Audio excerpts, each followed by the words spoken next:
అయిలారా మేమేం చెయ్యాలని అడిగే వాళ్ళు ఉన్నారా?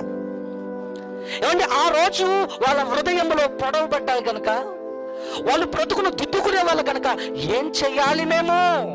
ఈరోజు మీరు అడుగుతున్నారా? ఆదివారం ఆరాధన అయిపోయిన తర్వాత ఏం చేయాలయ్యా మేము?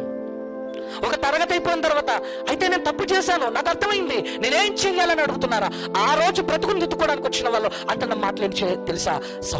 మేమేమి చేయవలనని వారిని అడగగా, మా బ్రతుకులను దిద్దుకోవాలంటే మేము ఏం చెయ్యాలో మాకు తెలపండి అయ్యా, మేము బ్రతుకు దిద్దుకుంటాం. తప్పు చేసాం, తప్పును పట్టుకొని ఉండట్లేదు, తప్పును దాటుకొని ముందుకు వెళ్ళాలనుకుంటున్నాం, తప్పును వదిలేసి ముందుకు వెళ్ళాలనుకుంటున్నాం కనుక మేమేం చెయ్యాలో మాకు చెప్పండి అని అంటే వెంటనే అంటున్నారు చూడండి, మారు మనసు పొంది పాపక్షమాపణ నిమిత్తం ప్రతి వాడు బాప్తిస్మం పొందవలెను. బాప్తిస్మం తీసుకోండి. ఇప్పటి వరకు మీ పాపపు జీవితం ద్వారా దేవునికి ఎన్నో బాధ కలిగించారు.